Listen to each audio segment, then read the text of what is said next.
পশ্চিমবঙ্গের আপামর সাধারণ মানুষকে, বাঙালি হিন্দুদের পশ্চিমবঙ্গে যারা এখনো পর্যন্ত রয়েছেন, বাড়ি কিনে ফ্ল্যাট কিনে সংসার করছেন, সন্তান রয়েছে, তারা কি দেখতে পাচ্ছেন? আমি বাংলাদেশ যদি ছেড়েও দিই, এখানেও তো আমরা দেখেছি সোনালি ডেমোগ্রাফির যে চেঞ্জ হয়েছে, যা পরিবর্তন হয়েছে, যা রেশিওর পরিবর্তন হয়েছে, কলকাতায় বা পরিবর্তন হয়েছে, আমরা কলকাতায় পর্যন্ত কলকাতায় বা অন্য কোনো জায়গায় হিন্দু বাঙালি শুধু অপেক্ষা করছে কবে তাকে ছেড়ে চলে যেতে হবে। এ কথা বলতে কোনো আপত্তি নেই। যদি এ কথা বলার জন্য কেউ সাম্প্রদায়িক বলে, তাহলে সাম্প্রদায়িক হতে রাজি আছি।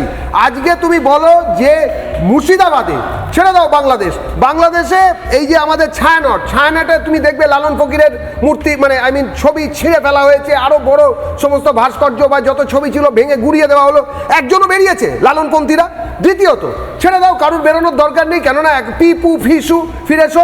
তুমি বলো যে যেরম ভাবে এই মুর্শিদাবাদের ধুলিয়ানে হিন্দুদের বাড়িতে রাত্রেবেলায় কালো কালি দিয়ে আগে দেখে দিয়ে আসা হলো যে যারা মরবে, যাদেরকে মারতে হবে, আক্রমণ কাদের করতে হবে চিহ্নিত করা হলো। মানে আমি বলি আলিবাবা 40 চোরের মতো আগের দিন রাত্রে এসে দরজায় মার্ক করে দেওয়া হলো যে এদের বাড়িগুলো হচ্ছে হিন্দুদের বাড়ি, এদের বাড়িতে আগামীকাল আমরা এসে আগুন দেব, আর তৃণমূল এটাই করেছে।